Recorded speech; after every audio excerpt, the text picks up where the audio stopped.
The rain had been falling over Ashbourne Manor since sunrise. By late afternoon, the stone walls were almost black with moisture, the gardens were covered in mist, and the long windows of the ancient house reflected nothing but a gray and restless sky. Inside the manor, the Duke of Ashbourne stood alone in his library. Alexander Ravenshaw had spent 8 years learning how to live without expecting happiness. At 34, he was respected throughout England, feared by some, admired by many, and understood by almost no one. His title had given him wealth, his responsibilities had given him sleepless nights, and his daughter had given him the one thing he could not afford to lose, Clara. 8 years old, stubborn, intelligent, and still grieving the mother she barely remembered. Alexander had hired 5 governesses in 3 years. None had lasted. One had resigned after Clara locked her in the schoolroom. Another had left after discovering that the child had hidden a frog inside her writing desk. The last one had simply refused to return after a single week. Alexander was beginning to suspect his daughter was deliberately driving them away. A knock interrupted his thoughts. His butler entered. "Your Grace, the new governess has arrived." Alexander glanced at the clock. "She was expected tomorrow. She came from the village, Your Grace. Her carriage broke down near the bridge." "Send someone to see to it." "Yes, Your Grace." The butler hesitated. "She is waiting in the entrance hall." Alexander sighed. "Bring her in." A few minutes later, the door opened. A young woman stepped inside. She wore a simple dark blue dress beneath a modest traveling cloak. Her gloves were slightly worn, and she carried a small leather case that looked as though it had belonged to someone else before her. She was not dressed like the daughters of wealthy families Alexander usually encountered, but there was something striking about her. Not beauty alone. Something familiar. She curtsied. "Your Grace." Alexander stared at her, her voice. For one strange moment, the library disappeared. He was 12 again, standing beside a summer lake, hearing a girl's laughter beneath an oak tree. Then the memory vanished. "Miss Bennet?" "Yes, Your Grace." "Come closer." She obeyed.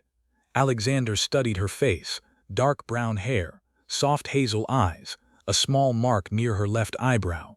His heart suddenly beat harder. Impossible. The girl he remembered had looked almost exactly like this. But that girl had disappeared 17 years ago. "You were recommended by Lady Harcourt." "Yes." "Your references are satisfactory." "Thank you." "You understand the duties." "Yes. I am to educate Miss Clara, oversee her studies, and accompany her when required." "You will have your own room." "Thank you." "You will also understand that my daughter can be difficult." The young woman smiled. "I have worked with difficult children before." Alexander raised an eyebrow. "Clara is not like other children." "I did not imagine she was."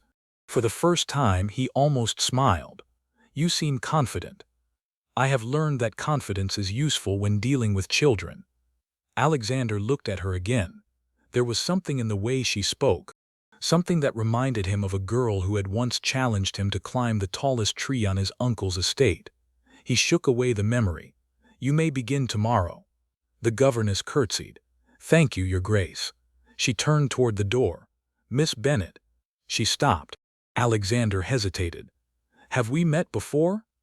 The young woman's hand tightened around the handle of her leather case, only for a moment. Then she turned. "No, Your Grace." She left. Alexander remained motionless. He knew that voice. He had not heard it in 17 years, but somehow he knew it. The next morning, Clara refused to attend her first lesson. "I don't like her." Alexander looked up from his breakfast. "You have spoken to her for less than 5 minutes. She looks sad." "That is hardly a reason. She looks like someone who has lost something." Alexander became quiet. Children noticed things adults ignored. "Go to your lesson." "No, Clara." The little girl crossed her arms. "I don't want another governess." Alexander's expression softened. "I know. They always leave." This time he had no answer. Clara lowered her eyes. "What if she leaves too?" Alexander walked around the table and crouched beside her. "Then we will deal with it." Clara looked at him. "You promise?" "I promise." She finally nodded. When Alexander opened the schoolroom door, He found Miss Bennet arranging books beside the window. She turned. "Your Grace, Clara is here." The little girl entered reluctantly. Miss Bennet smiled. "Good morning, Clara. Good morning. I was hoping you could help me." Clara looked suspicious. "With what?" "I cannot decide which book we should begin with." She placed 2 books on the table. "Would you choose?" Clara stared at them. "You're letting me choose?" "Of course. Why?" "Because it is your lesson." Clara slowly smiled. Alexander watched from the doorway. He had never seen anyone handle his daughter that way. Miss Bennet did not command her. She invited her. Within minutes, Clara was sitting at the desk. Alexander quietly closed the door, but he did not immediately walk away. Through the wood, he heard Clara laugh. Then he heard the governess laugh with her. Alexander froze. That laugh, he knew it. A summer afternoon, a girl beneath an oak tree, a silver pendant catching the sunlight, a promise made by 2 children who believed the world could never separate them. He turned away. It was only a memory. It had to be. By the end of the first week, Clara had completely changed. She woke early. She finished her lessons without complaint. She even asked for extra reading. Alexander was astonished. At dinner, he finally asked, "What has Miss Bennet done to you?" Clara smiled. "She listens." Alexander looked at her. "That is all. She listens when I talk." He glanced toward the empty chair where Eleanor usually sat with Clara. Something about that answer stayed with him. Later that evening, he found Miss Bennet in the library. She was standing on a small ladder, reaching for a book. Alexander entered. "You should ask a servant to do that." She turned. "I could." "Then why didn't you?" "Because I can reach it myself. You might fall. I have survived worse things than a library ladder." Alexander stared at her. "What does that mean?" She seemed to realize what she had said. "Nothing, Your Grace." He walked closer. "What happened to you before you became a governess?" She stepped down. "My father died when I was young." Alexander's expression softened. "I am sorry." He worked on several estates. "Which ones?" She hesitated. "Many." Alexander watched her carefully. "Where were you raised?" She looked toward the window. "Near Ashbourne." His heart stopped. "Ashbourne, yes. Which part?" "Near the old lake." Alexander's face changed. "What was your father's name?" The young woman looked at him. For a moment neither spoke. Then she answered, "Thomas Bennet." Alexander stared. Not Hart, not the name he remembered, but perhaps memory had changed details over the years. He stepped closer. "And your mother's name?" "Margaret." He swallowed. There was a strange pressure in his chest. The girl from his childhood had been named Eleanor. Her father had worked for his uncle, and her mother had been Margaret. He remembered everything. The lake, the oak, the summer storms. The little girl who always carried a silver pendant around her neck. The girl who had promised, "When we grow up, I will find you." Alexander looked at the governess. "Miss Bennet." "Yes." "Do you own a silver pendant?" She went completely still. Her hand moved instinctively toward her neck. There was something beneath her dress. Alexander saw the chain. His pulse quickened. She looked at him, and for the first time he saw fear in her eyes. Not fear of the Duke, fear of being recognized. Alexander whispered, "Who are you?" The young woman said nothing. Then, slowly, she removed the pendant from beneath her dress. A tiny silver moon hung from the chain. Alexander knew it instantly. He had given it to her himself, 17 years ago. The room seemed to disappear around him. Eleanor. Her eyes filled with tears. And when she finally spoke, her voice was barely a whisper. "Alexander." The name struck him harder than any memory ever had. No one had called him that in years. Not since he had been a boy. Not since the summer when he had lost the girl he had promised never to forget. He stared at her. "You're alive." A tear slipped down her cheek. "I always was." Alexander took one step toward her. "Why did you never come back?" Eleanor looked away. "Because I thought you had forgotten me." He shook his head. "I never did." She closed her eyes. "Neither did I." And suddenly, the Duke of Ashbourne understood that the poor governess he had hired for his daughter was not a stranger at all. She was the girl he had spent 17 years trying not to remember, the first girl he had ever loved. and the one woman he had never truly forgotten. For several minutes, neither of them moved. The library seemed unbearably quiet. Alexander stared at the woman standing before him, unable to reconcile the past with the present. The little girl, he remembered, had been 11 years old. She had worn a faded yellow dress, climbed trees without fear, and laughed whenever Alexander complained that she was faster than him. Now she stood before him as a grown woman, a governess, a woman who had spent years surviving without the protection of wealth or a noble family. And somehow, she was still Eleanor. His Eleanor. At least, the girl who had once been his. "You knew who I was," he finally said. Eleanor lowered her eyes. "I suspected. From the moment you arrived." "Yes. Then why did you lie?" "Because I didn't know what you would do if you remembered." Alexander stepped closer. "What did you think I would do?" She gave a sad smile. "I thought you might ask me to leave." "Why?" "Because you are a duke now, and you think that changed me so completely." Eleanor looked at him. "It changed your world." He was silent. She touched the small silver moon around her neck. "You gave me this before we were separated. I remember. You said it would help me find my way home." Alexander's expression softened. "I was 12. You were very serious for 12. He smiled. "You weren't. I was serious about one thing." "What?" "Keeping my promise." His smile disappeared. "What promise?" Eleanor looked directly into his eyes. "That I would find you again." They sat beside the fireplace. For the first time in 17 years, they talked about everything they had lost. Eleanor told him about her father. After leaving Ashbourne, Thomas Bennet had found work in another county, but illness had slowly weakened him. He died when Eleanor was 17. Her mother survived for several years afterward. Then she too passed away. Eleanor had been left with nothing except a few books, her mother's letters, and the silver pendant Alexander had given her. "I wrote to you," she said. Alexander looked at her. "How many times?" "3. I never received them." "I know that now. Who told you I had forgotten?" "My father." Alexander frowned. "Why?"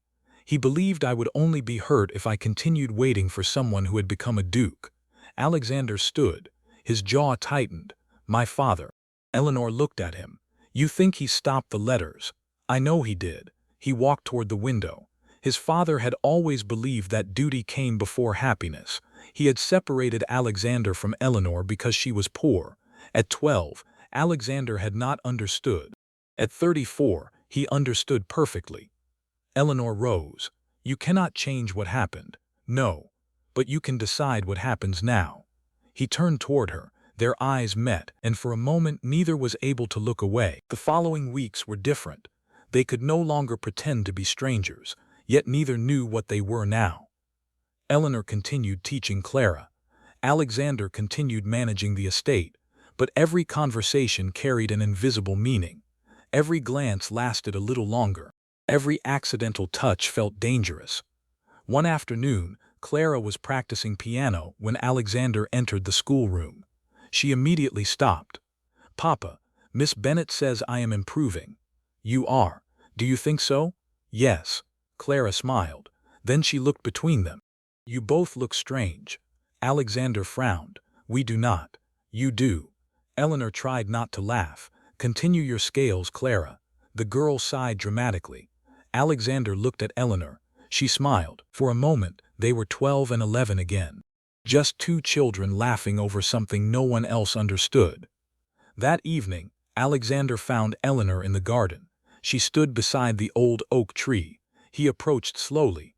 "You remember this?" She touched the bark. "I could never forget it." "This is where you fell." She smiled. "And you laughed." "I did not." "You did. I was 12. You were cruel. You pushed me into the lake. You deserved it." Alexander laughed. The sound surprised both of them. Eleanor looked at him. "I missed that." "What?" "You—" The smile disappeared from his face. She immediately looked away. "I shouldn't have said that." "Why?" "Because you are my employer. And you are my daughter's governess." "Yes. Neither changes what we feel." She looked at him. "You don't know what I feel." "I think I do." She shook her head. "You remember a girl." "No." He stepped closer. "I remember you." Her breathing became uneven. You cannot love the girl I was. I don't. He looked into her eyes. I love the woman standing in front of me. Eleanor's eyes filled with tears. You shouldn't say things like that. Why? Because I might believe you. Alexander's voice softened. Then believe me. But their happiness did not remain secret for long. The Duke's mother arrived at Ashbourne Manor unexpectedly. She had heard rumors that her son's new governess had become unusually important to him. The moment she saw Eleanor, her expression hardened. Miss Bennet, Your Grace. The Duchess Dowager looked her over. You may leave us. Eleanor glanced at Alexander. He nodded. She curtsied and left. His mother turned toward him. Have you lost your mind? No. You know who she is. Yes. She is a governess. She is Eleanor. She has no fortune. I have enough for both of us. She has no title. I have one. She is beneath you. Alexander's expression became cold. Do not say that again. His mother stared at him. You would throw away your future for a woman who once belonged to your childhood. No. Alexander's voice was calm. I would finally choose the woman I should have chosen years ago. His mother shook her head. You are the Duke of Ashbourne. Your marriage affects the entire family. I know. Then act like a duke. Alexander looked toward the door through which Eleanor had disappeared. I have spent my entire life acting like one. He turned back. Perhaps it is time I learned how to be a man. Eleanor heard enough. That night, she stood alone in her bedroom, staring at the small leather case she had brought with her. She had known this would happen. She had known society would never accept her.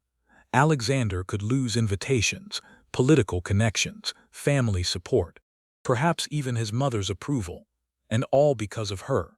She could not allow it. The next morning, she wrote a letter. She folded it carefully, then placed the silver moon pendant inside the envelope. It was the hardest thing she had ever done. Before sunrise, she quietly left Ashbourne Manor. She did not wake Clara. She did not say goodbye to Alexander. She simply left. But when Alexander entered the schoolroom that morning, Clara was sitting alone. Where is Miss Bennet? The child looked at him. She left. Alexander froze. What? She said goodbye to me last night. His face changed. Did she say where she was going? Clara shook her head. Then she held out a letter. She told me to give you this. Alexander took it. His hands trembled slightly as he opened it. Inside were only a few words. Alexander, I waited 17 years to find you. I will not spend another day being the reason you must choose between your heart and your family. You once promised you would find me. This time, please don't. Eleanor. Alexander read the letter twice. Then he saw the silver moon pendant lying inside. His heart sank. He closed his hand around it. For 17 years, he had believed losing Eleanor was something that had happened to him. Now he understood the truth. He had found her again, and if he allowed fear, duty, or society to take her from him a second time, he would have no one to blame but himself. Alexander did not sleep that night. Eleanor's letter remained on his desk. The silver moon pendant lay beside it. He picked it up and closed his fingers around it.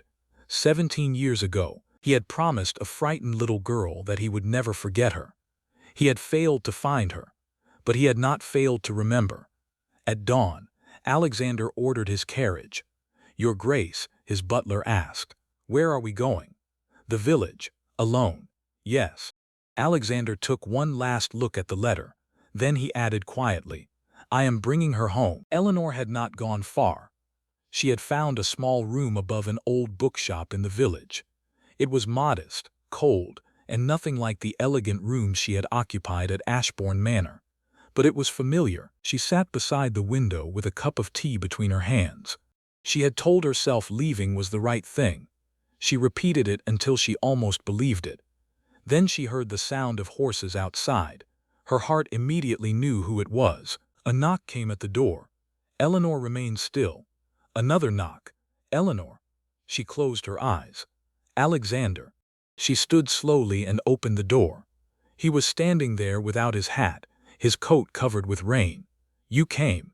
I told you I would find you. You shouldn't have. I disagree. She looked away. Your mother will never accept me. My mother does not choose my wife. Society will. I don't care. You say that now. Alexander stepped inside. I spent 17 years believing you were gone. She looked at him. I know. I will not spend the rest of my life pretending that finding you again means nothing. Her eyes filled with tears. You don't understand. Then explain it. Eleanor's voice trembled. I love you. Alexander went completely still. She looked down.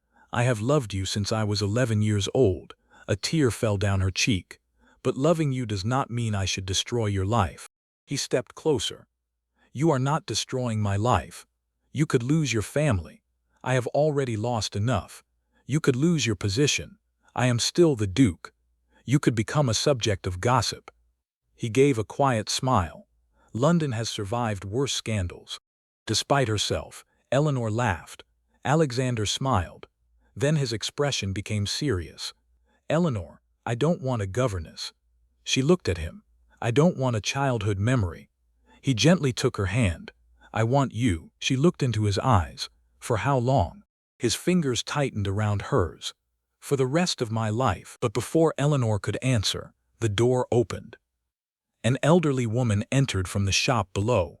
She looked at Alexander and immediately recognized him. Your Grace. Alexander nodded. Mrs. Clark. The woman looked between them. Then she said something that made Eleanor's blood run cold. Your Grace, you should know that your father came here many years ago. Alexander's expression changed. My father? Yes. When? After Miss Bennet's family left Ashbourne. Eleanor stepped closer. What did he want? Mrs. Clark looked uncomfortable. He came with a letter. Alexander's voice became tense. What letter? A letter from your father to Eleanor's father. What did it say? The old woman hesitated. He offered money. Alexander frowned. For what? To leave the county. Eleanor's face went pale. Why? Mrs. Clark looked at her. Because your father was afraid that the Duke's son would marry a servant's daughter one day. Silence. Alexander's jaw tightened. Did my father threaten him? No. Mrs. Clark looked down. He told him that if Eleanor remained near you, she would be sent away permanently. Eleanor closed her eyes. Suddenly, the pieces fit. Her father's sudden departure, the missing letters, the years of silence, the belief that Alexander had forgotten her. All of it had been carefully arranged. Alexander looked at Eleanor. I didn't know. I know. I swear I didn't. I believe you. He took a breath. Then you cannot leave me because of something my father did. Eleanor looked at him. I am not leaving because of your father. Then why? Because I am afraid. Alexander softened. Of me? No. She looked at their joined hands. Of how much I love you. He moved closer. You don't have to be afraid of that. They returned to Ashbourne together. But the moment they entered the manor, they found the Duchess Dowager waiting. Her expression was severe. You brought her back. Alexander looked at his mother. Yes. You know what this means. Yes. She cannot become your wife. Alexander's voice was calm. Then I suppose I will have to disappoint you. His mother stared at him. You would truly marry her. Yes. She is poor. She has character. She is a governess. She is Eleanor. She will be mocked. I will stand beside her. She will never belong in your world. Alexander looked toward Eleanor. She is my world. Eleanor's eyes filled with tears. The Duchess Dowager said nothing. She turned and walked away. That evening, Eleanor found Alexander in the library. He was holding an old wooden box. He opened it. Inside were the letters he had written to her as a boy. Eleanor stared. You kept them. All of them. She picked one up. The handwriting was childish. She smiled. You spelled this word wrong. Alexander frowned. I was 12. You were terrible at spelling. You were terrible at climbing trees. I was excellent. You fell 3 times, and you caught me. He looked at her. I would catch you again. The words were simple, but Eleanor understood what he meant. He was not talking about trees. He was talking about the years they had lost, the mistakes, the fear, the distance, all the things that had separated them. She slowly reached for his hand. Alexander turned it over and held hers. For the first time, neither of them pulled away. Then Clara entered. She stopped when she saw them. Are you going to marry Miss Bennet? Eleanor blushed. Alexander looked at his daughter. If she agrees. Clara looked at Eleanor. Will you? Eleanor smiled. I don't know. Clara frowned. Why not? Eleanor laughed softly. Because your father is very stubborn. Alexander raised an eyebrow. And you are not? Clara smiled. You're both stubborn. Then she ran out. Alexander and Eleanor laughed. For a moment, everything felt easy. But neither of them knew that the greatest obstacle had not yet arrived. Because the following morning, a letter came from London. It carried the seal of the crown. And inside was an invitation that could change Alexander's future forever. The letter from London arrived just after breakfast. Alexander broke the seal while standing in the entrance hall. His expression changed as he read. Eleanor noticed immediately. What is it? He looked at her. The prince is hosting a gathering at Carlton House next week. That is hardly a reason to look so serious. There is more. He handed her the letter. The Duke of Ashbourne was expected to attend. More importantly, several influential families had begun discussing his future marriage. Eleanor slowly lowered the paper. They want you to marry someone suitable. Alexander nodded. And my mother has already accepted an invitation on my behalf. Eleanor looked away. I suppose this is where reality catches up with us. What do you mean? You cannot hide from society forever. I have no intention of hiding. Alexander, he stepped closer. I am going to London. She looked at him. So am I. Her eyes widened. You want me to come? I want everyone to know exactly who you are. She shook her head. That will create a scandal. Then let it. You don't understand what they will say. I understand perfectly. They will call me a fortune hunter. I know. They will say I trapped you. I know. They will say you married beneath your station. Alexander smiled faintly. Then perhaps for once, society can discuss something interesting. Eleanor tried not to smile. You make everything sound easy. No. His expression softened. I simply don't want fear deciding my life anymore. The journey to London took most of the day. Clara traveled with them, sitting opposite Eleanor and asking endless questions. Will there be dancing? Yes, Eleanor answered. Will Papa dance? No. Alexander looked offended. I can dance. Clara laughed. Papa only dances when nobody is watching. Eleanor smiled. Alexander looked at her. Apparently I am outnumbered. You are. He reached across the carriage and gently touched Eleanor's hand. She looked down. Neither said anything. But Clara noticed. She smiled to herself and looked out the window. Carlton House was filled with lights that evening. Carriages lined the streets. Nobles entered wearing the finest clothes London could provide. Inside, music floated through the ballroom. Eleanor stood beside Alexander. She felt hundreds of eyes on her. Alexander leaned toward her. Are you frightened? Yes. Good. She looked at him in surprise. He smiled. It means you are brave for standing here. She breathed out a quiet laugh. You always know what to say. Not always. He looked at her. Only when it matters. Then the music began. Alexander offered his hand. May I? Eleanor stared at him. Here? Especially here. She placed her hand in his. They stepped onto the dance floor. Whispers immediately spread through the room. The Duke of Ashbourne was dancing with his daughter's governess, but Alexander did not care. He looked only at Eleanor. You're staring. I know. Everyone is watching. Let them. She smiled. You really have changed. No. He leaned closer. I finally stopped pretending. Near the edge of the ballroom, the Duchess Dowager watched them. Beside her stood Lady Victoria Harrington, the daughter of a wealthy earl. She had been considered the perfect match for Alexander. Beautiful, well-connected, rich, and deeply offended. Your Grace, Victoria whispered, surely you will not allow this. The Duchess Dowager remained silent. Victoria continued, she is nothing. The older woman looked toward Eleanor. No, she paused. She is the first person I have ever seen make my son look happy. Victoria's expression hardened. That does not make her suitable. No, the Duchess Dowager sighed. But perhaps suitability is not what my son needs. Later that evening, Alexander found Eleanor alone on a balcony. London stretched beyond them, glowing beneath the night sky. You disappeared. I needed air. He stood beside her. Do you regret coming? She looked at him. No. Good. But I am afraid. Of what? That tomorrow you will wake up and realize what you are risking. Alexander turned toward her. I already know. He gently took her hands. My title.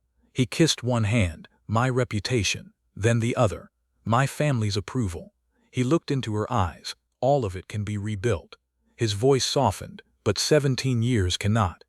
Eleanor's eyes filled with tears. I don't want to lose you again. You won't. Then, for the first time, Alexander pulled her gently into an embrace. There was no audience, no music, no title, only the two people who had finally found each other again. The following morning, however, everything changed. A newspaper appeared at breakfast. The headline was cruel. Duke of Ashbourne to marry his daughter's governess. Eleanor stared at it. Her hands trembled. Alexander took the paper. His expression darkened. This is nothing. It isn't nothing. She stood. They will destroy you. No. Alexander, look at what they have written. I don't care, but I do. She turned away. I cannot be the reason your name becomes a joke. Alexander approached her. My name is not more important than you. She shook her head. You say that because you love me. Yes, and love makes people reckless. He gently lifted her chin. Then let me be reckless. A tear rolled down her cheek. I am not asking you to sacrifice your future. I am not sacrificing anything. You are. He smiled softly. I spent 17 years without you. He paused. That was the sacrifice. That afternoon, Alexander received another letter. This one was from his solicitor. The situation was more serious than the newspaper. Several members of Parliament were questioning whether the Duke was suitable for certain public responsibilities. His mother warned him that if he married Eleanor, she would leave Ashbourne, and several influential families threatened to withdraw their support. Alexander read the letters in silence. Then he placed them all into the fire. Eleanor watched from the doorway. You don't have to do that. Yes, I do. She walked toward him. You are risking everything. Alexander turned. No. He took her hand. I am finally choosing something. What? He looked at her. You. 3 days later, Alexander took Eleanor back to Ashbourne. They stood beside the same lake where they had met as children, the same place where he had given her the silver moon. He reached into his coat. Eleanor looked surprised. He opened his hand. Inside was the pendant. You left it behind. I thought you should keep it. No. He placed it gently around her neck. You gave this to me once. I know. You said it would help me find my way home. Alexander smiled. And did it? Eleanor touched the pendant. Yes. She looked at him. It brought me back to you. He stepped closer. Then let me make another promise. She smiled through her tears. What promise? I will never let anyone separate us again. Eleanor shook her head gently. You cannot control the world. No. He took her hand. But I can control what I choose. She leaned closer. And what do you choose? Alexander looked into her eyes. You. Then he kissed her forehead. Not as a duke, not as an employer, but as the boy who had once promised a little girl beneath an oak tree that he would find her again. This time he had. And this time he refused to let her go. The following morning, Ashbourne Manor was unusually quiet.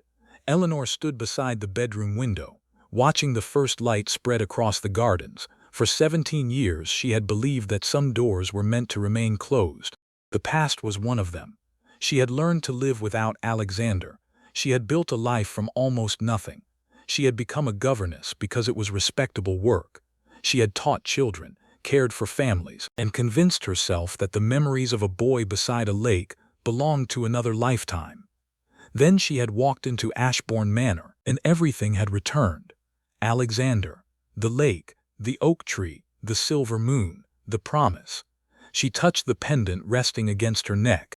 A knock came at the door. Come in. The door opened. It was Clara. Miss Bennet. Eleanor smiled. Good morning. Clara walked inside holding something behind her back. I made something for you. What is it? Clara revealed a small bundle of wild flowers.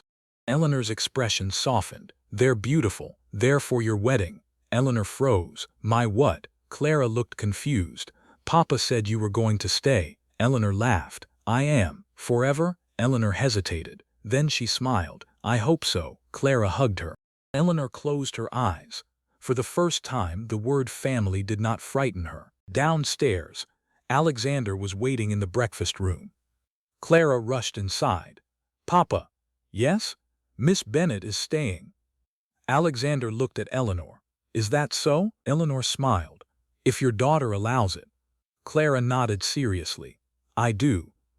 Alexander laughed. Then I suppose the matter is settled. Eleanor sat beside them. For a moment, the three of them looked almost like a family that had always existed. But Alexander knew there was still one thing left to do. He stood. Eleanor, she looked up. I have something to show you. He led her outside. They walked through the gardens until they reached the old oak tree.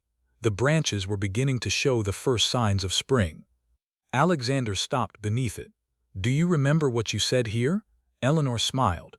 Which time? You said you would never forget me. I didn't. I know.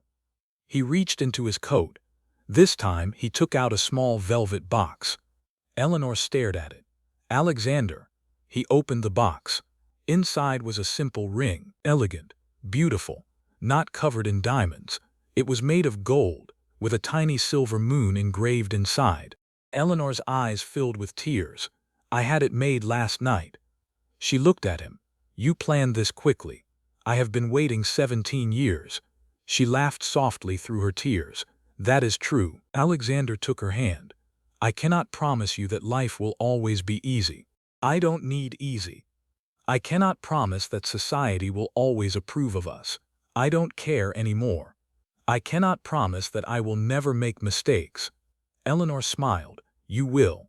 He laughed. I probably will. Then his expression became serious. But I can promise you this. He looked directly into her eyes. You will never again wonder whether you have a place beside me. Eleanor's tears finally fell. You already know my answer. I want to hear it.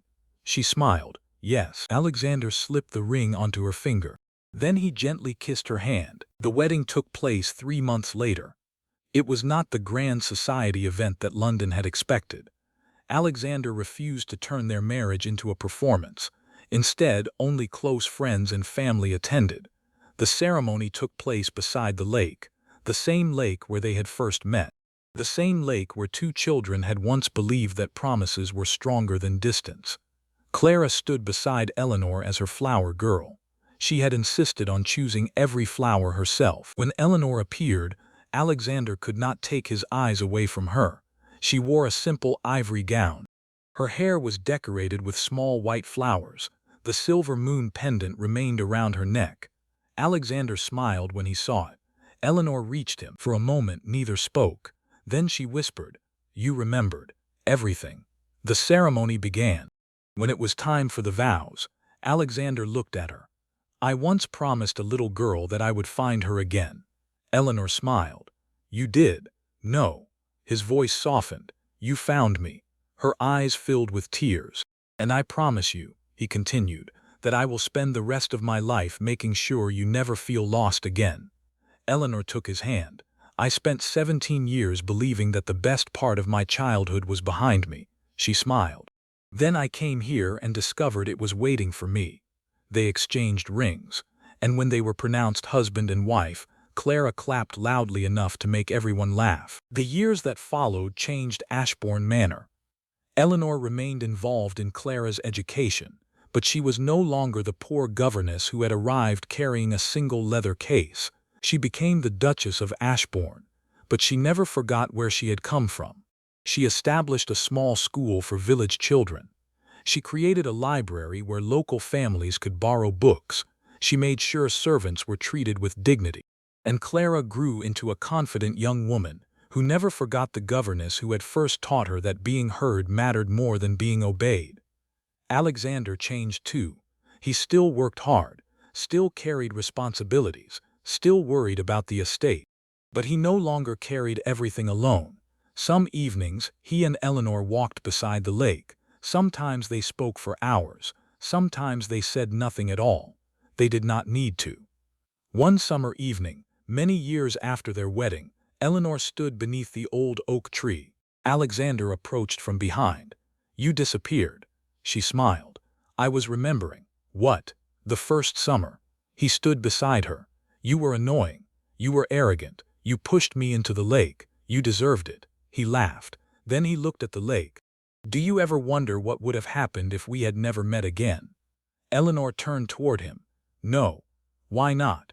"Because we did meet again." She slipped her hand into his. "That is the only part that matters." Alexander kissed her forehead. "I agree." Behind them, the manor stood beneath the golden evening light. The same house that had once felt cold and empty now echoed with laughter.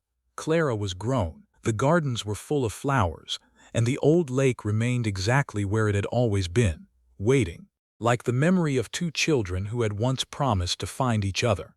The Duke had hired a poor governess for his daughter. He had expected nothing more than a teacher.